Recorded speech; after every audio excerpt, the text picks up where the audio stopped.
Hallelujah. Hallelujah.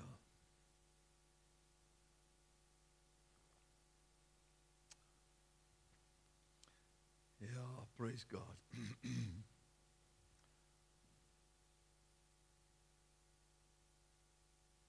I would like to know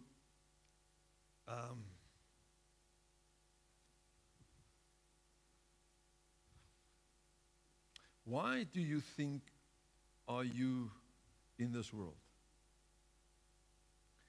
Do you think you were just born into this world just by chance? And like in my case, my mom and dad didn't plan me, but whoops, there I was.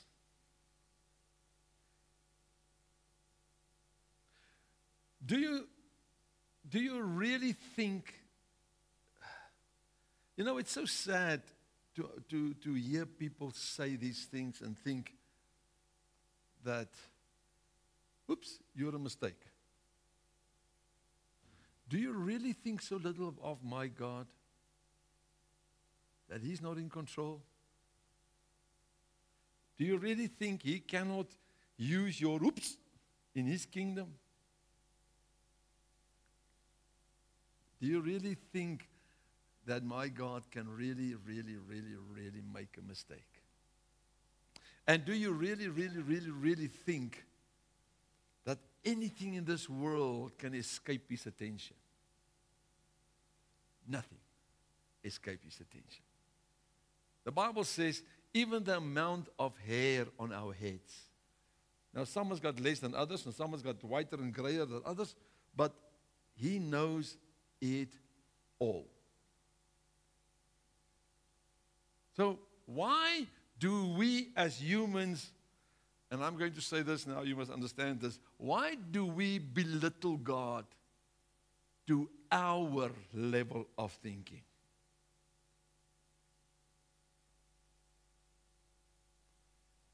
Why do you ever think that anything in your life will escape His attention? Nothing escape His attention. The Bible says even the little mossy, you know the little mossy, that little bird, and there's millions of them and they are so useless. You can't buy them. There's so many of them. They're worthless. But the Bible says, the Father says, He says, not even one of those little guys that is so worthless will fall on this world, in this earth, without Him taking note of that. Now, if He gives so much attention to that little bird that is worthless, how much more does He give attention to your life?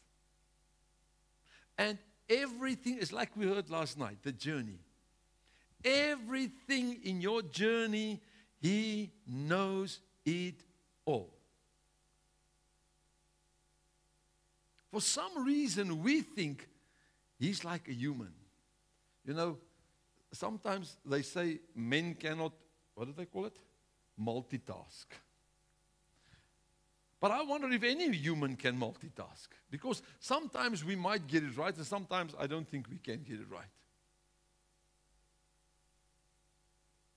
But we think because we cannot multitask, He cannot too. And instead, He cannot multitask, He does it all. The Bible says He's holding everything together. Do you understand what it means when He's holding everything together? That means the moon, the stars, and I mean there's millions of stars. And He's holding everything together. And nothing is moving without Him saying, now you can go. Nothing goes out of place, without Him deciding, now you move. And yet then we come and say, why will I matter to Him? Do you know why? Because He created you in His likeness. And you know what? Then Adam and Eve happened, and the snake in the tree and the forbidden apple. I'm just joking, a fruit. All of that happened.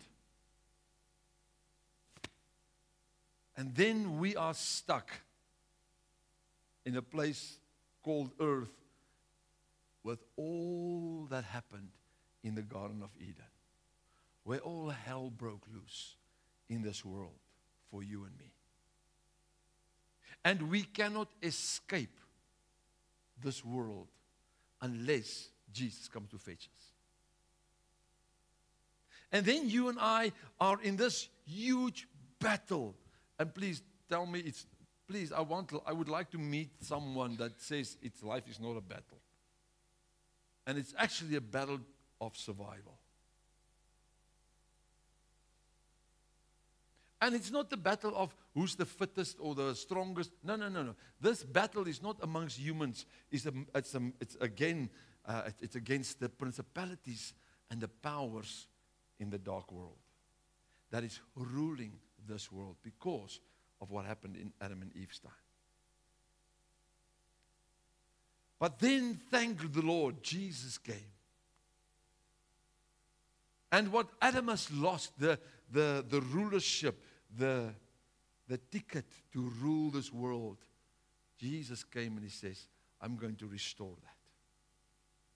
The Bible says, by the first Adam, death came. By the second Adam, life came. You know, they call Jesus the second Adam. I hope you understand that.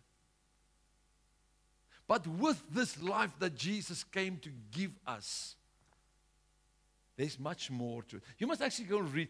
I would like you to go and read John 17. That is a prayer that Jesus prayed for us. And you know what? While I was standing here and the Holy Spirit started speaking to me, I read quickly, I scanned through it, and there's one verse that he says, Father, I don't pray for the world, but I pray for those who you gave me. So Jesus doesn't pray for the world, the sinners and the lost. He's praying for you and me. And then he says, Father, I pray that you will not take them out of this world, but that you will protect them in this world. Why? Because you and I has got a what? A calling, a destination, a purpose in God's plan. But you see, God, in His infinite power and grace and mercy and love, He couldn't just let us be in this world defenseless. Because that would have been cruel. That would have been cruel for Him to put us in this world and make us defenseless. Because now we have to fight spirit with flesh. Do you think you're capable to do that? Have you tried it? Try everyone who's addicted.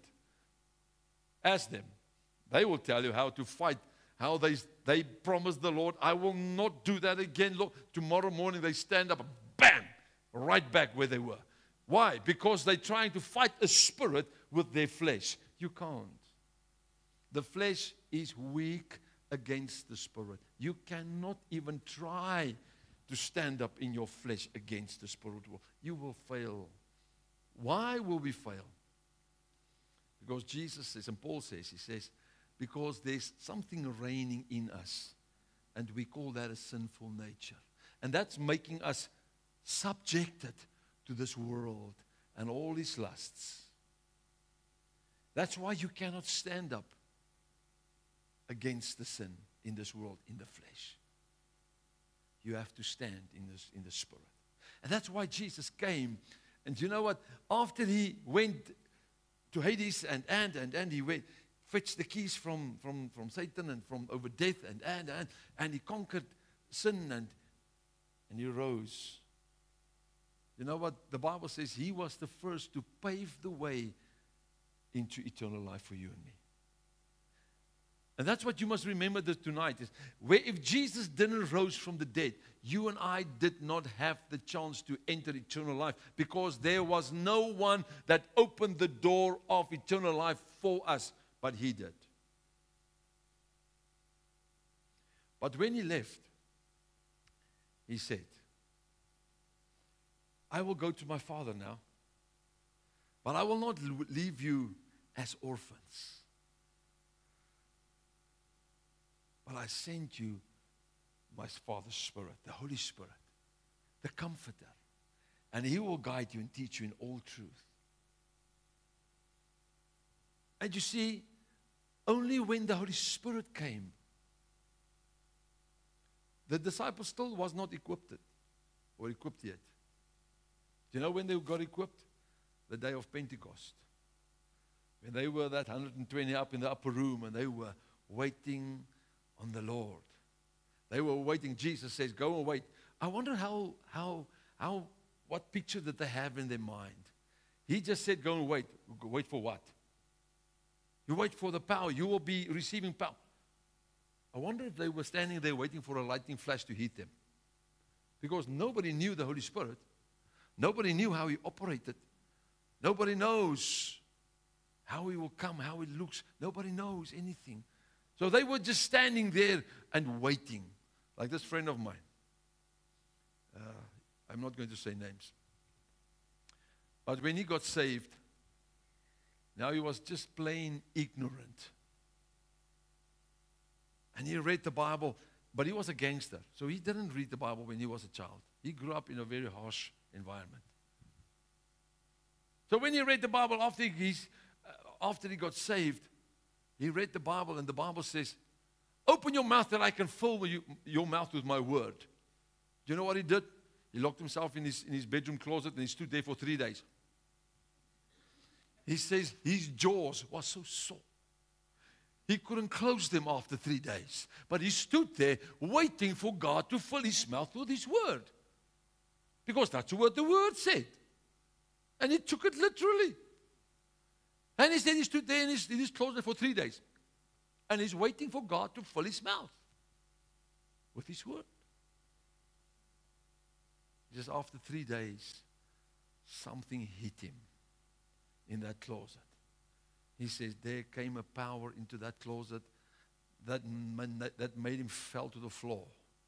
And all of a sudden he heard these strange noises coming out of his body. And his ears was going like an elephant. What is happening here? And he was speaking in tongues. He didn't ask for speaking in tongues. He didn't ask for, Lord, baptize me in the Spirit. He just stood there ignorant, opened his mouth and said, Lord, fill my mouth with your word. Like a child. But you see, that day that the Holy Spirit came, that 120 was equipped for the spiritual fight. Because now they received power from heaven to fight the correct fight. To fight spirit with spirit. And I want you to open your word this evening for me.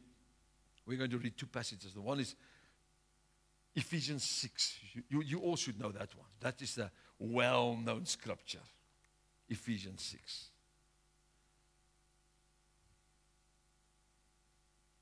Ephesians 6.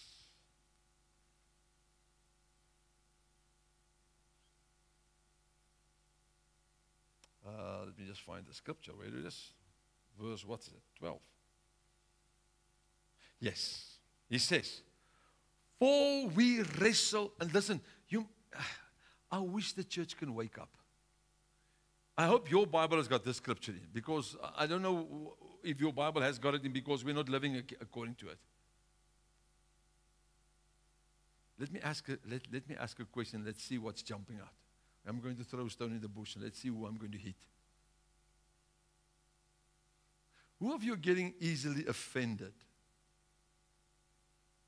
Oh, now we're all holy. Not me. Why are you looking at me? It's not me. But boy, oh boy, let that first taxi just change lanes without an indicator. Then you see something jumping out of that car. Some people start talking finger language that they've never learned in school, but they're talking finger languages. Or one of your family members or even the pastor doesn't greet you. You know oblasi, those puffer fishes. Have you seen one of them? I mean, it's like an instant they're getting a compressor and they are blown up. My question is, listen to this. A friend of mine is usually saying this. He says, how can a corpse, and you know you should be dead by now? At least not physically, otherwise you can't be breathing. I'm talking about you hand over to life and we crucify every day the flesh. You know that one? By now we should be dead. And a corpse cannot have an attitude. A corpse cannot be. How can a corpse be offended? So why is the church still getting offended? Let's gooi a sappige een, you know, those soggy ones into the church. Let's see what we are going to hit. Who of you getting worked up? And I mean, you know, the emotions boil. If you've got someone that is arguing with you about the word, are you getting swooped up? Why? Why are you getting worked up? You don't have to defend the word. You don't have to defend Jesus. He's capable of doing it himself. He's doing it for centuries, by the way, if you didn't notice it. So this word, this is what he says. He says, for our wrestle is not flesh and blood. Why are we wrestle flesh and blood? When your children is making you angry, what are you wrestling? Flesh and blood. If your hubby or your wife makes you angry, what are you wrestling? Flesh and blood. Why are we doing so? If our war is not, the Bible says explicitly here, you must go and read my Bible if yours doesn't have the scripture in. I can give you a copy that's got the scripture in. He says our wrestle is not flesh and blood. But he says, but against principalities, against powers. And you know what? We don't know what is principalities. We don't know the powers that he's talking about there. But we are calling ourselves children of God. We want to serve a spiritual God, but we don't want to know a spiritual devil. It's like a couple of years ago, I had these people saying to me, don't mention Satan. Don't give him glory. I'm like, what? I'm telling you about his works, and now I'm giving him glory. How do you get those two together? Please tell me that. No, but if you don't speak about him, he will leave you alone. Seriously? You're lying to yourself. Put my favorite scripture on the board. You must know it by now. Galatians 3:27. Let me show you why even if you don't speak about him, he's coming for you. Listen to what. We'll come back to Ephesians 6:12 now. Just better keep it in mind. Galatians 3:27. Look here. Let me show you why you are in his aim. He says, for as many of you have been baptized into Christ as what? Put on Christ. Hey, my friend, even if you ignore him like a stop street, he's not going to ignore you because you are wearing the wrong dress. Because you're wearing his enemy, Jesus Christ. I've been clothed by righteousness. Do you think he likes you to have righteousness in your life? No, he hates it. Because he likes to play the card that you are unrighteous. Yes, I was, until I've been baptized and I became righteous because Jesus is my righteousness. Then he lost the game. He lost the war of playing the blame game to me and tell me, but you are nothing. Oh, no, you see, you missed the day that I got baptized. Maybe you were busy somewhere else because you can't be omnipresent. But the day I got baptized, man, I got dressed with a brand spanking. You remember the dress last night of Joseph? Were you sleeping last night or what? The dress code, same thing. I was okay say same sauce, just a different flavor.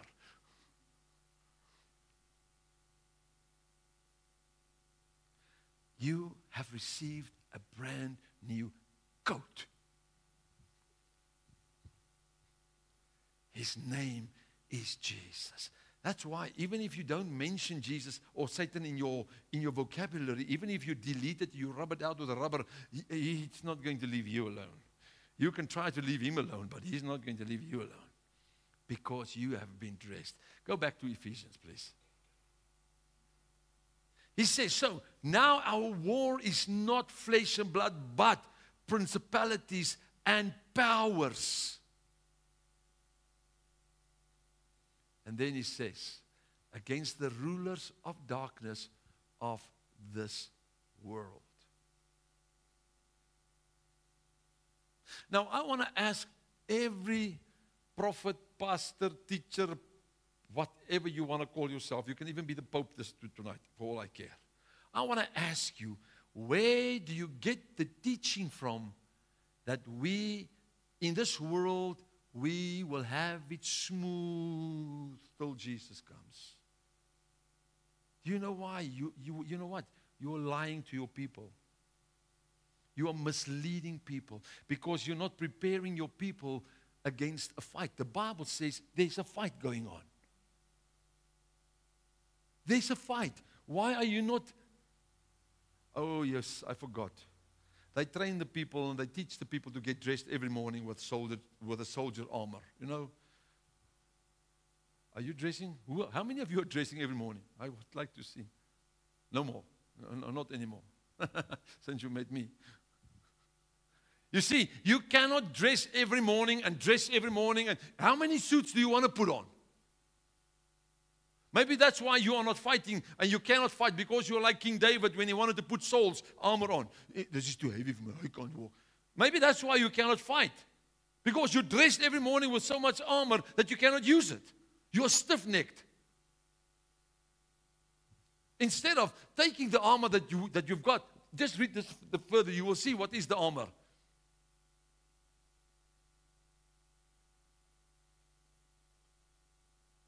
Helmet of salvation. Why do I need a helmet of salvation? To take every thought captive to the obedience of Jesus Christ.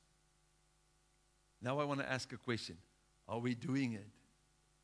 No is the answer. Otherwise, our thoughts would have been in a hawk. It would have been locked up. But instead, they are running like wild horses, doing their own thing. And you know what? We allow it. You know why? Because it's very difficult to make a decision against the flesh and its emotions. Let me give you an example. Get a picture in your mind. If it's your hubby or your liffy, it's okay. But just don't say something now. But that moment that they drive you against the wall. You know that one that the cartoons you see the steam. Psst, you know that one. Get that in your picture, in your frame of mind. That moment that you feel you want to kill and strangle them. And in that moment, you look at them and you say, I love you so much. Will we be able to do so? Let me tell you, the answer will be no. Because your emotions is on a run, on a roll.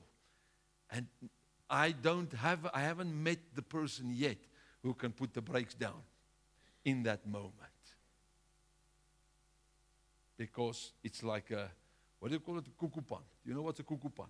They're in the mines, they've got these little small steel carts that they load all the gold and the coal and everything on there. And then these little kukupanikis, there they go. It's like a little train. But when that thing is unhooking on a downhill, you don't stop it. Our emotions is like that. You have got no control once you've reached the other side.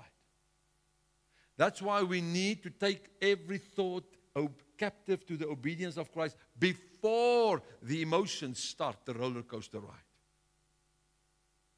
Before. Don't let the roller coaster be on its way and then you are looking for the brake. Kukupanikis doesn't have brakes. It's now or never. Maak of breek. Boom.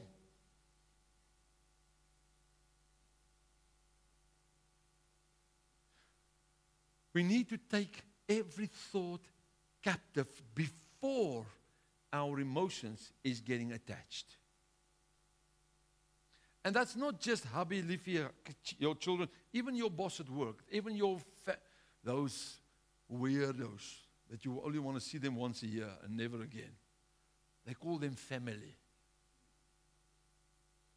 Do you also have some of them? Huh? They must only see you on a negative once a year in a dark room.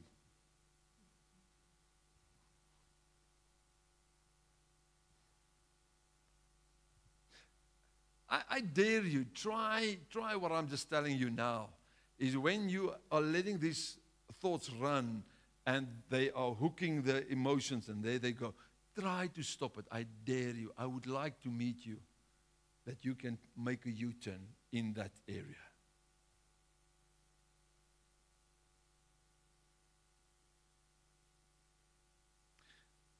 Then we come to our breastplate of righteousness. There's no flesh that is righteous. No man can be righteous in his own ways or in any of his deeds. But Jesus is our righteousness. That's why we need the breastplate of righteousness. Because it's Christ. He's the belt of truth.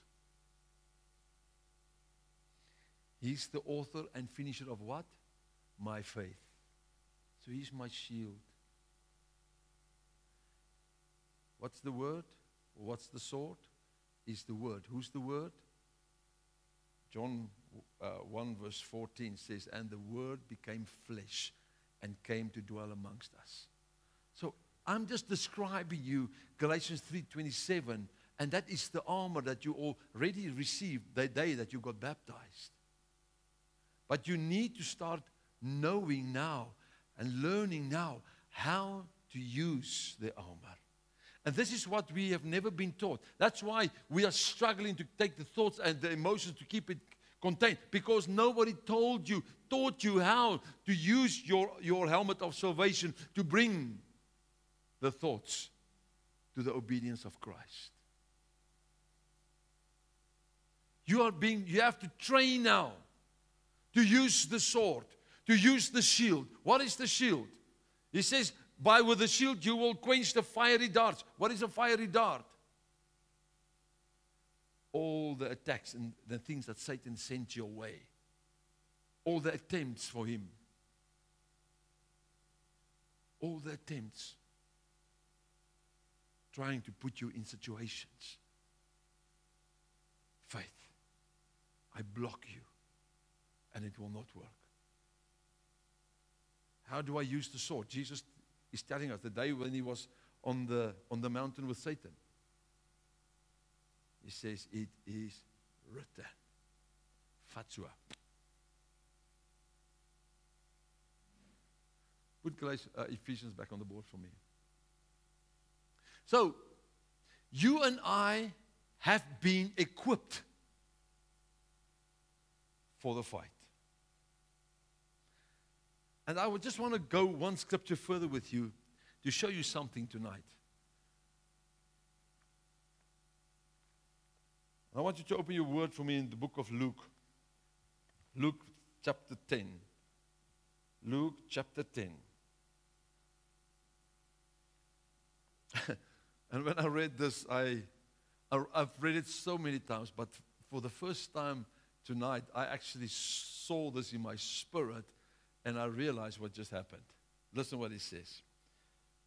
Chapter 10, Luke 10, and we start at verse 18. He says, and he, Jesus, said unto them, I beheld Satan as lightning fall from heaven. Whoa, stop there. Whoa. It's not just, no, there's something bigger than this. He was cast down from his authority. He was stripped of his glory. He didn't have anything. He doesn't have anything left of heaven. Not even the looks. he got stripped.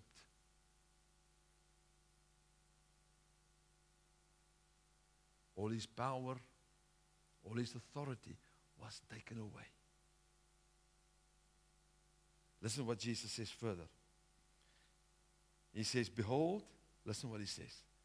I give unto you power to tread on serpents and scorpions. Listen what he says here. And over all the power of the enemy.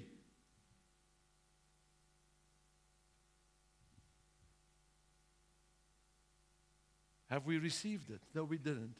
Because Satan is on my back. No, he's not. He cannot be.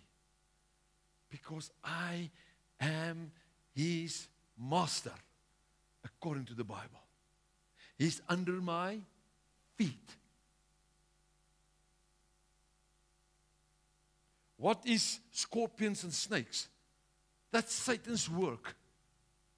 So Jesus gave us the authority to trample on it. So why don't you believe it, that you have got the authority over Satan and all his works? All you have to do is just believe it. Just believe it. Say, Lord, I'm receiving tonight my authority in the Spirit because I'm not going to allow Satan to rule in my life anymore.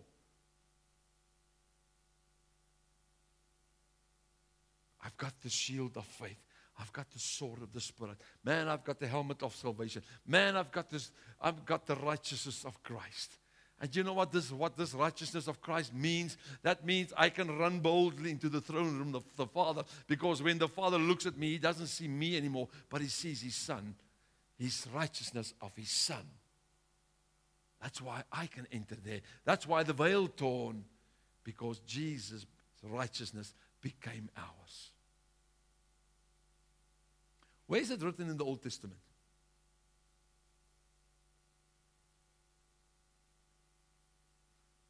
In the Old Testament, they had a ritual which was part of the Moses law, which once a year they had to bring a goat to the high priest. And then the high priest will lay his hands on this goat. And the Bible says, at that moment, there's a transfer that takes place. The high priest received the innocence of the goat, and the goat receives the sin of the folk. Do you know why where we get this word of in Afrikaans, sonnebok? So then they take this goat and they chase it into the desert to be caught, to be eaten, to die.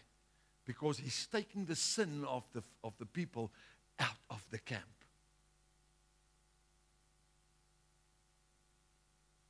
Jesus came to take the sin out of our camp. And by his righteousness became your righteousness. That's why the Bible says we can cry, Abba, Father, because of his righteousness. I'm guilt-free. I'm being blood-washed. I've been forgiven by what Jesus did. But we are so focused. Somewhere along the line, the church got so focused on our sinful nature, that we lost the picture that the Lord actually wants to give to you, and that is, there's victory. There's salvation. You can live a life of abundance. You can live a life guilt-free. How can I say that? As Paul says, there's no condemnation for those who are in Christ. That doesn't give you carte blanche to go and sin. Just by the way. Okay? You don't have the thumbs up, now you can go wild. No, you can't. The Bible also says, repent of your sin, turn away and leave it. You don't have, but put 1 Peter 1 John 2, verse 1 and 2 on the board for me, please. 1 John 2, verse 1 and 2. I want to show you something. He says, my little children, these things wrote I unto you, that, listen what he says, ye sin not. Listen, now, the next sentence says this. He says, and if any man sin. He doesn't say, and when any man say. Do you know what it means? It means we can live in this world sin-free. How can you say that? Yes, we can. I will tell you now. Hold on. Just hold on to your seat. I know the ride will become rough, but hold on. I've got scripture for all of it. Because Paul says, he says, when I want to do the right thing, what does he say? I find myself doing the wrong. Is that evidence in your life? Oh, yes. You want to have all these nice thoughts and you find yourself. You know, when that guy drives in front of you, you bless him biblically, but you don't say with what? I bless him with 4 flat wheels. It's biblical. I bless him. No, it's not. You see, you want to do the right, but it's always the wrong thing. And then Paul says, he says, but if you sin, it is not you that sin, but the sinful nature that is living in your mortal body. What does it mean? It means when my heart says, Lord, I want to serve you with everything I am. My heart is sold out to Jesus. Man, I want to live a holy life as much as I can. But yet, Paul says, that wrong thing is always there. Then he says, it's not you you're not going to be held accountable for that thing because your heart's desire, your longing is for Christ. He says, but then that sin is the sinful nature that's living in this mortal body. Have you ever thought, listen to, I want to take you a little bit maybe deeper in tonight. Have you ever thought, Jesus says, he says, no sin will ever enter heaven. And put 1 John 1 verse 7 on the board. 8. 1 John 1 verse 8. Let me show you. He says, if we say we have no sin, we deceive ourselves. And the truth is not in us. Now, let's get this picture together. No sin will enter heaven. But if you say you've got no sin, you're a liar. Lord, how is that going to work? Because the law of the sinful nature is now playing. It's not me that sin anymore, but it's this flesh thing that wants to do the wrong thing. And then Paul says, it is not being held accountable for you as sin no more, because it's the sinful nature of the flesh. That's why some of us can go to heaven when we die, because there's a law of the sinful nature. Otherwise, no flesh, no man will ever be saved. How are we going to be saved if we have sin every day? And in that moment that you have sin, you die. What now? How are you going to enter heaven? It's because of my forgiveness that I received. Made me guilt-free. Made me sin-free. And if I live a life to follow Christ and Christ alone, yes, all these add-ons of the flesh, the desires of the flesh, and please, the desires of the flesh is not always just one thing. There's many desires, okay? There's many lusts. It's not just one thing. Okay, who of you, let's see, who of the women can walk past a jewelry shop and not, the eyes is like, oh, they're beautiful, they shine so nice. And the men, man, when there's a car, I like that thing. There's the lust of the flesh. I want that thing. Am I right? I'm not talking about sin in the sense of you go do all the bad. No, that's not what I'm talking about. A child of God you will not find a child of God in those areas, in those places. I'm talking about the lusts of the flesh.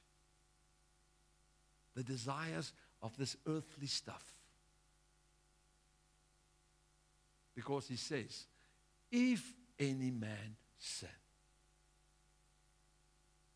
we have got an advocate at the right hand of the Father, named Jesus Christ. So you and I can actually, if we apply the armor and we fighting the right fight, and you raise your shield and you fight Satan with your sword and your righteousness, you can live sin-free. Because the things that you will do then is not you, but the sinful nature that desires. Okay, let me give you another scripture. I see sometimes, I want to give you another scripture. Again in Galatians, I think it's Galatians 5. Yeah, Galatians 5:17. Am I right? Galatians 5:17. Yes. Galatians 5 verse 17. He says, for the flesh lusteth against the spirit, and the spirit against the flesh. And they are contrary the one to the other, so that ye cannot do the things that ye would. Your flesh wants this, the world, and your spirit wants the Holy Spirit and the Father. And they are fighting the whole day. Did you experience that fight in your life before? You know, the Spirit draws you to the presence of God. You know, I'm so tired. I don't want to go. I'm going to sleep rather. And then the flesh wins. Because they are contrary to one another. That you cannot do what you want. But you've been given the Holy Spirit. And let me tell you, in any child of God who receives the Holy Spirit, your desire will not be to sin, but your desire will be to get closer to Jesus, to serve Him with all of your heart. Let me ask you a silly question. Who of you think that the disciples had no sin? Or were they all this holy men? You must go read how they fought amongst one another. They fought one another. There's one place where he says, have I baptized in Peter's name or in Paul's name? What does it matter? You see, all these silly questions that Satan keeps us busy with. We have to have church on a Sunday or not. Church on a Saturday or not. Really? Let's save the world. Leave the fight for Satan and his demons. You do as the Holy Spirit guides you, teaches you. But you and I can win the fight in this life by being led by the Holy Spirit. By using the armor. By using the equipment that you've received through the Holy Spirit to fight the battles of the Spirit and not of the flesh. You see, you and I have been, since I was this tall, I was told about sin. But you know what's the sad part? Nobody told me. And you know what? There's a song that is so descriptive of this, what I'm going to tell you. He says, grace is always bigger than sin. Have you noticed that? Grace is always bigger than sin. Because every time that we fall, we can run to Jesus and say, please forgive me. And He says, I'll forgive you every single time. Let's quickly talk about forgiveness. Everybody knows the scripture that when the disciples asked Jesus, how many times do we have to forgive? 7 times. And Jesus says, no. He says 70 times 7. And I know what your calculator will say. And I want to prove you wrong tonight. Because you know what? My God is the keeper of the whole universe in His hand. And it is not 400 and something. Who's got a calculator? I want to show you something. I want to show you how big my God is. Because you and I put Him in this little box that says, well, how much is 70 times 7? 430. 400 and something, huh? 430. 90. Okay, that's the human calculator. Now let me show you God's calculator. Take that same number, 70 times 70 times 70 times 70 times 70 times 70, and the last one times, what do you get up? 10 to the?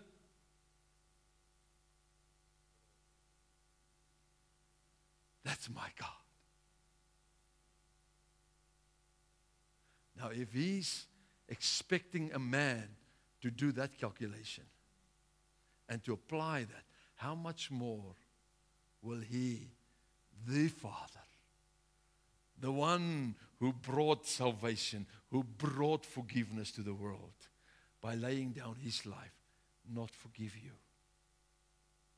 Not have mercy. And you know what? There's a scripture, and maybe they can find it and put it here on the board. He says, and God has got compassion on you with your sin.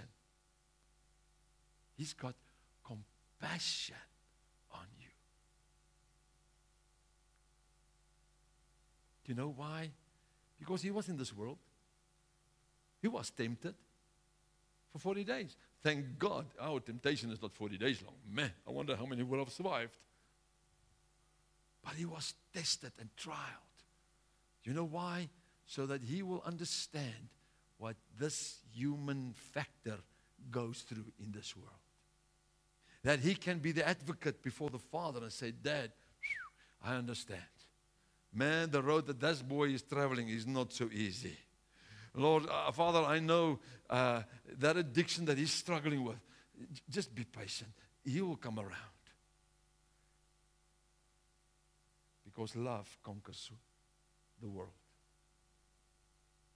But you and I have been given the power and the strength and the ability, if we are complying to the word that says, be led by the Spirit so that you will not fulfill the lusts of the flesh. You can live sin-free in this world. That's what Paul says, not me. Because remember, the sin that this sinful nature will do is not mine. That's why this thing must stay here. It can't go to heaven. And for those who's going to see Jesus with their eyes, this thing must be transformed. He can't go. The way he can't. The Lord, the Father needs to get rid of the sinful nature and cleanse him, then fix him up before he can go. That's why there's a travel time to meet him in the air. It's from the ground to the air, there's something going to happen to this flesh. Because he must be fixed. He can't go. He must go back to his original state where Adam and Eve was. Not with a sinful nature. But you can live sin-free. Just accept. Say, thank you, Jesus. I know this is a far-fetched concept, but it's for centuries it's in the Word. You just have to, and we read it and read it and read it and read it, and nobody understood it. It's actually simple. If a child can understand it, why can't we? You don't have to be a professor to understand the Word. It's clear. It's like clear. You have got the Spirit of God. You have got the equipment to fight the right fight, to live sin-free, blame-free. Because there's no condemnation for those who are in Christ Jesus. Remember those ones? So if Satan knocks on your door next time, you will no, hey, you're at the wrong address. Go to the neighbor next door. you can't come put that on me. I've been blood washed, man. Can you not see? I'm wearing righteousness, and it's not mine. It's been given by grace unto me. You know what? I receive it. It's mine. I I can. Because He did.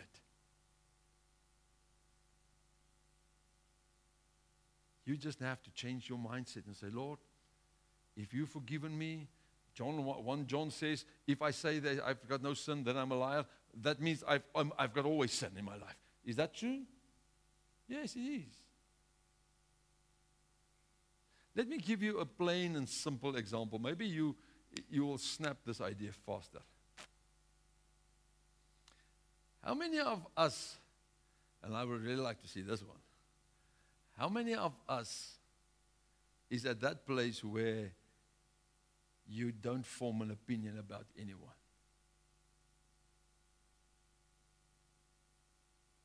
You know, forming your opinion about someone is just, it's like automatic gear. You put your eyes on someone and there's opinions already standing. Am I right? So you don't even have to think a thought. It's just happening. Now listen to this. Now the Bible says, do not judge. Now what are we doing if we form an opinion? We're judging. How many times are we judging a day?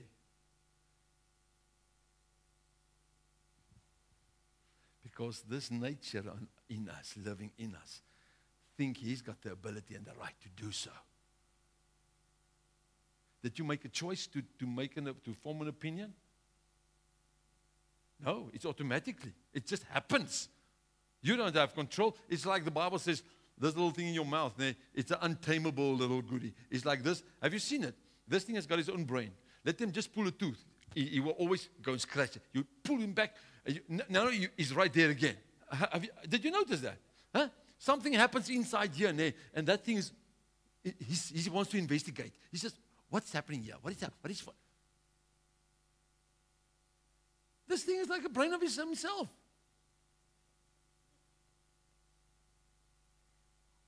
You know, I broke a tooth December, and every time I found myself, what are you doing there? There's nothing for you there. Come back. And then I go on with my life. What are you doing? Come back.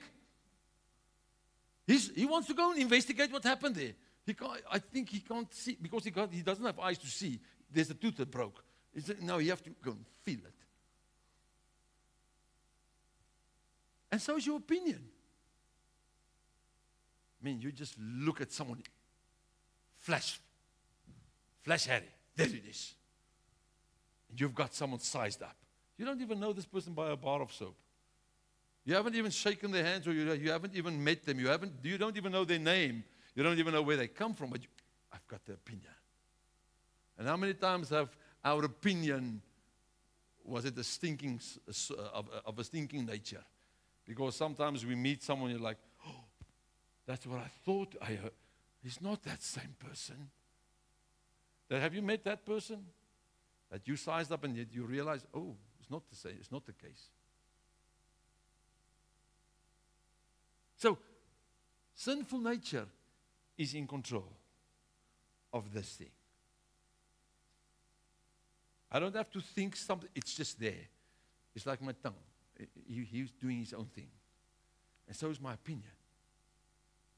You don't have to go and calculate and do the do's and the don'ts, and the perks and the no perks, and then you get a picture of someone. No. You just look at someone. That's it. There's a list. And you've got a list. This brain is very quick with a list. So how are you going to get rid of that thing? Because it has been there forever, and it will be there forever. You can't hold that or contain that thing. You can't. You've got no control over it. Why? Because there's a sinful nature that's in control. But you can live sin-free because that thing is not me. Thank you, Jesus, that thing is the sinful nature that Adam and Eve brought upon us. But my desire is to worship you. My desire is to bow down. Lord, I don't want to be high and mighty. Lord, I want to be low. But when I look, I've got an opinion. Do you know what your opinion does? Your opinion exalts yourself above others. That's the flesh. It's not my heart. Lord, I want to be humble. Lord, help me, Lord. Is that? So why will the Lord be so unjust to give something or add something to your sin list that you have got no control over? How many of you have said something, you're like, before you didn't even think those words are jumping? Because there's a sinful nature in charge. But through the working of the Spirit of the Lord, because of my righteousness, I don't have to wear the badge of a sinner. No, you don't understand. I was a sinner saved by grace. I am being forgiven. I've been blood washed. My name is written in the Lamb's Book of Life. I belong to Him. Yes, all this funny stuff is still happening there. But you know what? I went to the Lord one day and I said, Lord, here's all the funny stuff. I put them right in front of you. It's not my problem anymore. You know I don't want them. So now it's your prerogative when you want to set me free from those things. Lord, but it's yours now, not mine. And you know, the moment I gave that to the Lord, Satan lost his grip on my life. That blame thing in my, that silence night. Silent night. It's almost Christmas. But that voice, quiet down. Because there's no condemnation. Remember, there's no, do you know what condemnation means? Finger pointing, blaming. I'm free because Jesus set me free. Because I realized, this is one thing that, the main thing that you need to realize tonight. Your war is not flesh and blood. You see, Satan keeps you so busy trying to repent of your sin and get rid of your sin, and you are so focused that you lost track of the battle that Jesus already won on your behalf. That's why He gave you His righteousness. You can be righteous through Christ. So stop fighting the flesh. Start fighting the Spirit. If the Holy Spirit reveals something to you in your life, like, yes, addictions. There's a spirit of addiction. We can drive that out. We can chase that thing out of your life. And I've seen, listen to me, so one day we were at the men's camp, and a friend of mine, I was sitting in the second row, and there was a guy right in the front here, and Herman came to this guy, and he laid his hands on him, and he rebuked the devil of nicotine. You know what? Nobody was smoking in the room. Nobody was smoking close to the room. But all of a sudden, you just smelled someone was burning. They were on fire. And it's not smoke, it is nicotine use. That thing went past me, and it's gone. That guy stood up there until today, not smoking again. Because it's not just a habit, there's a spiritual stuff.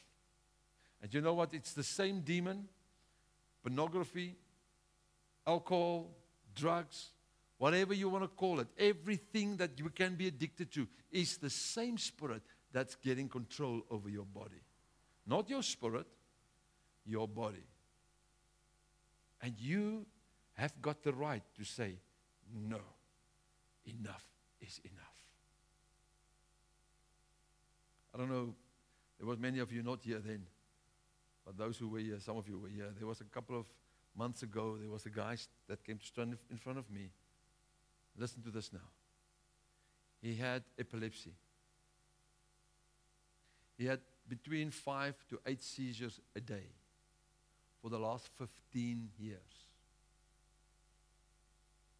And everybody will classify him, you are ill. No, you're not. Satan is ruling your life through something. That same man, there's witnesses here. There's witnesses up there. That same man came and stand in front of me. And when I rebuke, and it's in the Bible, you can go read it. There's a dad that came to Jesus. He said to Jesus, Satan is throwing my child, then in the fire, then in the water, and then he throws him on the floor, and there's white foam coming out of his mouth. What is Jesus talking about here? Epilepsy. And Jesus calls that spirit a name. He gives him a name, and he says it's the deaf and dumb spirit. But you know what? I prayed for that man. When I rebuked that deaf and dumb spirit, that man went down. Man, but it sounded like an ox. And after a while, and while he was here with us, he was here for a month or two. After that, not one seizure. After 5 to 8 a day, not one. Why? Because Jesus fought the right fight. Now I want to speak to you quickly about something. We will be quick. Have you read in the Bible that Jesus says you receive not because you're not asking, and you're not receiving because you're praying wrong? How can we pray wrong? Have you ever thought about that? Let me give you the idea. How many times are we praying for healing and nothing happens? You know why? Because that person doesn't need healing. That person needs deliverance. That's why nothing happens. How many times are we trying to drive out a devil and that person needs healing? That's why you need to learn and hear from the Spirit of God. What do you have to pray? It's not a matter of grabbing someone and pray. No. You have to listen first. Say, Lord, what do I have to pray for? Is there healing or is there deliverance necessary? And people that's being here on Thursday nights will understand what I say. We've got a woman here on Thursday nights. And I mean, did you know? She didn't even know. She knew this person for many, many years. That person had an illness for 30 years. And we were busy praying for something totally different. We didn't pray for healing. We didn't pray for any of those because none of us knew. But that a month and a half after we prayed that night, she came and she said, I just want to testify. I was suffering for 30 years of bulimia. Am I right? 30 years. And that night, Jesus set me free. What does it mean? She never had an illness. She was in bondage. You have got the equipment. You have got the Spirit. You have got the gifts. You have got the armor to fight the right fight at the right time. Don't let Satan tell you you're a Mickey Mouse. Don't let Satan tell you that your prayer is worthless. No, he's scared. That's why he lies to you. If he tells you your prayer is worthless, you must know that's what he's scared about. That's why he will convince you that your prayer is not worth anything. That's why he wants you to stop, because he's scared. Don't stop. Don't stop. Even if you think you pray against the ceiling, please go stand outside. There's no ceiling. It's easy. But Jesus came to set the captives free. Why? Because that's our purpose, is to serve one another, to get people healed, to get them free, to deliver them, to open the cages, to loosen the bondages, that people can go out free. Because that's what Jesus came to die. He didn't just come to pay for sin. He also came to heal your brokenness, to fix you up, to dress you brand new, to make out of a street woman a princess, out of a guy who lives amongst the dustbins, to crown him with a crown of glory.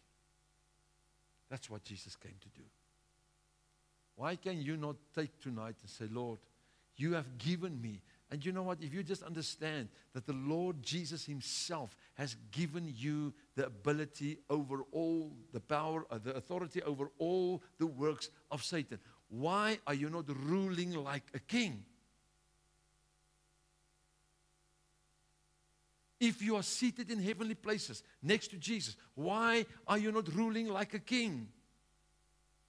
If you are an heir to the Father and a co-heir with Christ, why are you not wearing the crown and rule like a king? Why? Because for centuries the church has told you, you're a Mickey Mouse. No, you're not. You're a son and a daughter of the Most High. And you've got the full power. Listen to me. Listen. You've got the fullness of God living in you, named the Holy Spirit. It's the same Spirit that rose Jesus from the dead. It's the same Spirit that rose Lazarus from the dead. It's the same Spirit that Jesus used to heal. Why can you not use that power in you to rule? Why do you believe Satan's lies over your life? You are wearing a crown because you're an heir. Use that ability. Say, Lord, in the name of Jesus Christ, as of today, I am going to start using my sword and my shield and my righteousness and the belt of truth, and I'm going to start fighting Satan on a different level. I'm not going to worry about what he condemns me about. I don't care about his condemnation as long as Jesus doesn't condemn me. And thank God for the scripture. There's no condemnation, so Jesus can never condemn me. So now I'm going to fight you. Because the victory belongs to me. Why? Because Jesus already won the battle. Not the war, the battle is done. Why are you a Mickey Mouse? Come on, child of God. You haven't been called to be the tail. You've been called to be the head. You haven't been called to be beneath. You've been called to be the top. You're not a black sheep. Please, God has got no black sheep and white sheep and blue-eyed boys and not blue-eyed boys. The Bible says He's not the acceptor of any man. He doesn't look at your title or your bank account. He looks at your heart.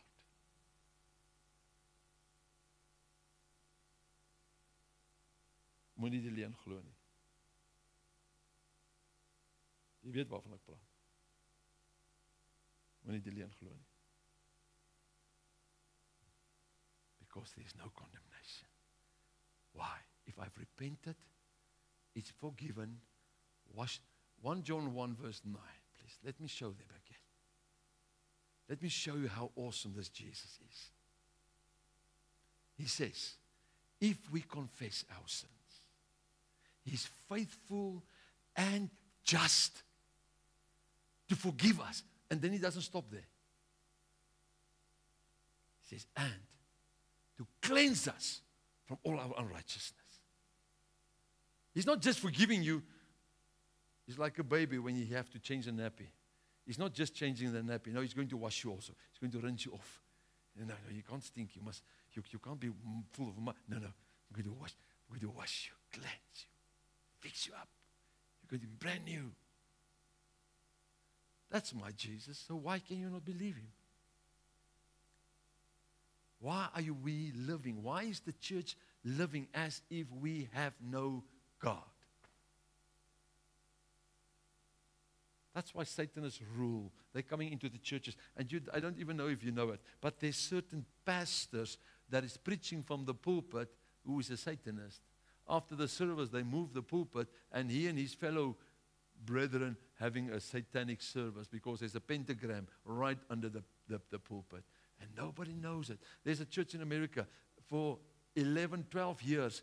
Their worship leader, they only discovered it 12 years after she was there. For 12 years, she was the worship leader, which was a satanic church. She was a Satanist. Why don't we pick up these people? Because we are being taught that we are a Mickey Mouse. There's only certain people, the chosen frozen, that can have the gifts of the Holy Spirit. You can have the gifts, all 9 of them. If you want to know about the gifts, go and read 1 Corinthians 12. The gifts.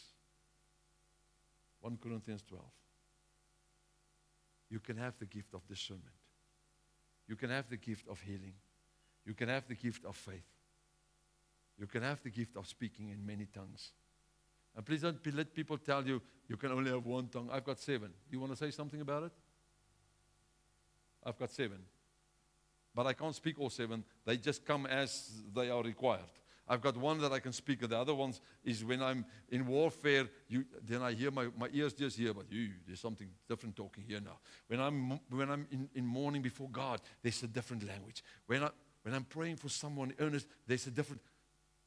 They are there. I haven't asked for it. It was just given to me. But I've got 7 so far. I don't know how many there is, but let's see. But then you've got interpretations, which I pray will happen in our midst. That there's tongues, there's interpretations. I pray that God will release them over your life. Come on, church. You're not a Mickey Mouse. You're not a loser. You're not belonging to the losing side. You are blood bought, blood washed, forgiven, sanctified, born through the Holy Spirit and of water. And your name's been written in the Lamb's Book of Life. There's a price paid for you that no one can pay. So just accept it and say, Lord, thank you for the grace. Thank you for the gift. But thank you for washing my sins away. And I want to read you something before we close. We're back in Luke 10. He says, behold, I give unto you the power to tread on serpents and scorpions and over all the power of the enemy, and nothing shall by any means hurt you. Listen to what he says. Verse 20. Notwithstanding, in this rejoice not. So when you rebuke devils and driving them out, don't jump up and down because the devil are listening to you. Don't. Listen to what Jesus says. He says, don't.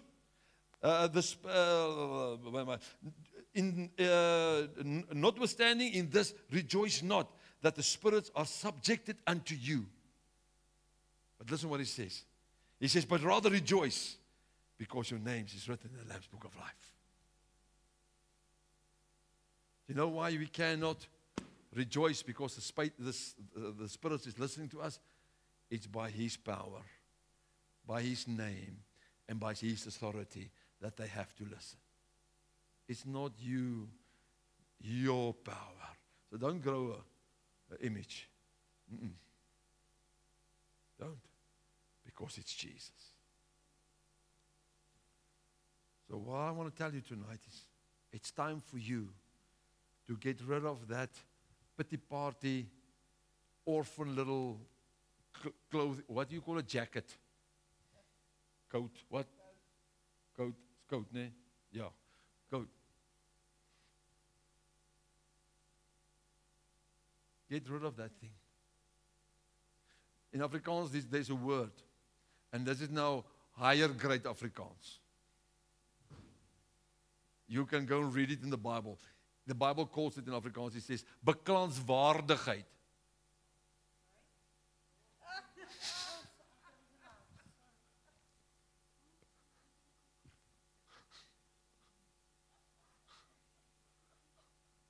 Now that big word means, poor me. That's all it means. Beklaanswaardigheid.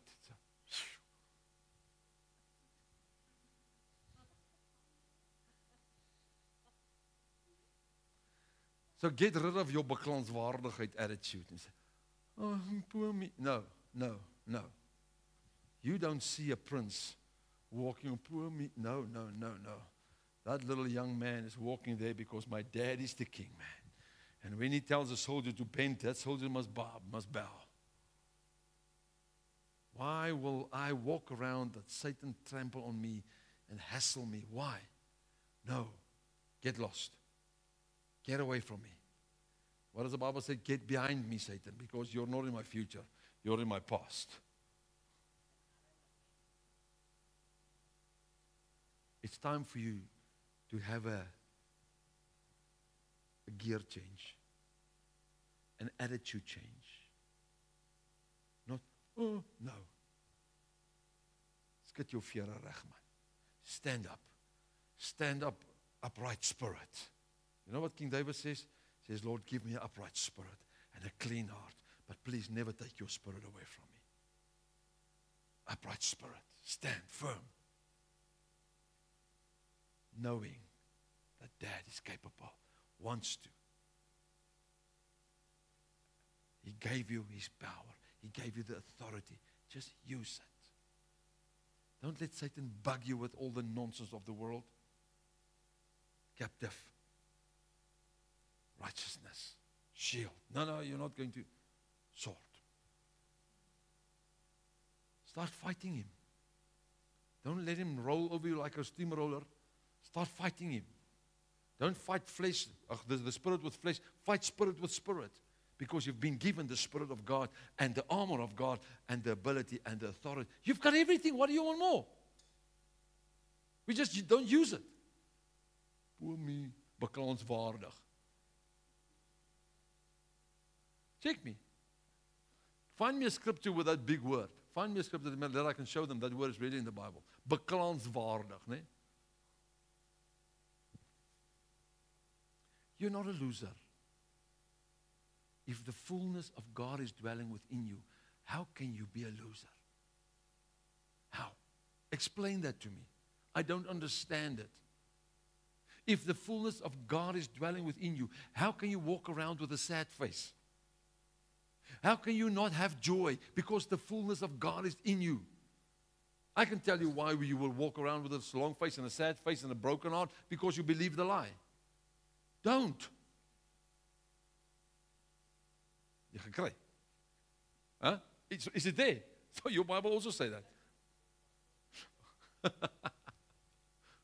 Beklaanswaardigheid. Revelations what?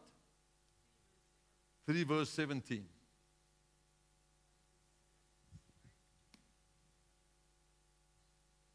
Beklaanswaardig.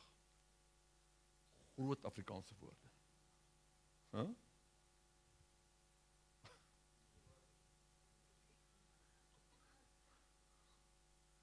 There's it. You see that? Beklaanswaardig. You thought I make a joke. The word is that real. That word is really in the Bible.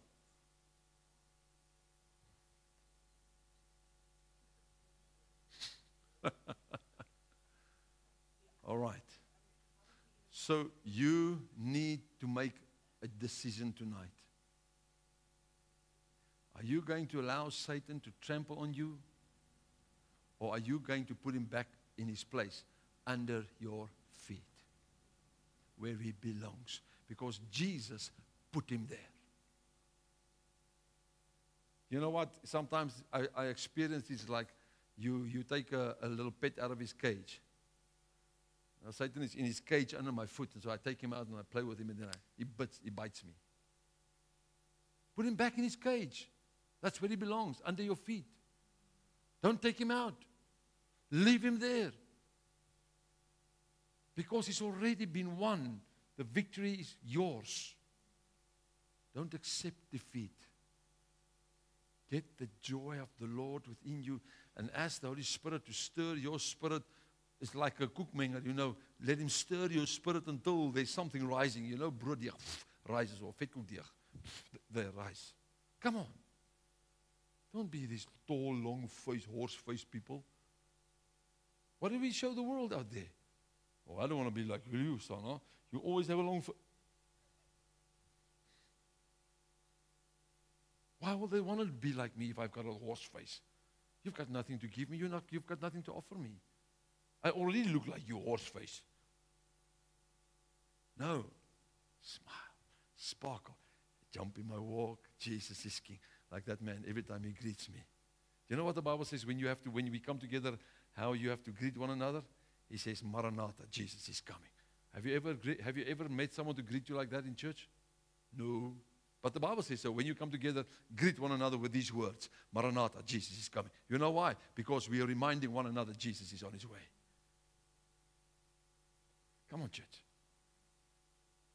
I wish I can put a cracker under you tonight, or a dynamite or something, that you can experience some power. Wow.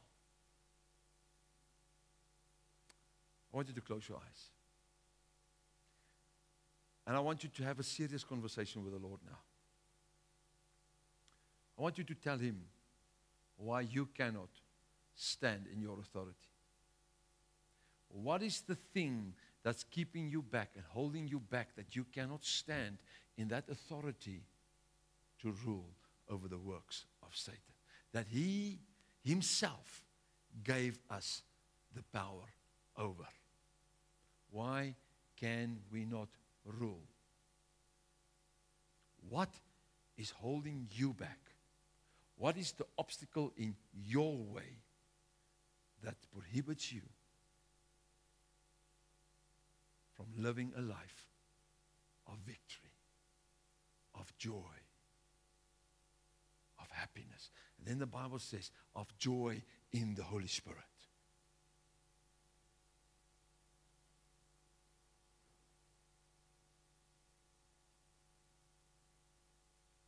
And if you discovered that obstacle in your life tonight, if the Holy Spirit shows you that thing that is holding you back, that you cannot live a joy, happy, Spirit-filled life, I want you to stand right where you are, but only when He shows you. Don't just jump up. Let Him show you what is the obstacle in your way. We're going to let our audience go, the media. Thank you very much for joining in or tuning in. In Jesus' name, be blessed.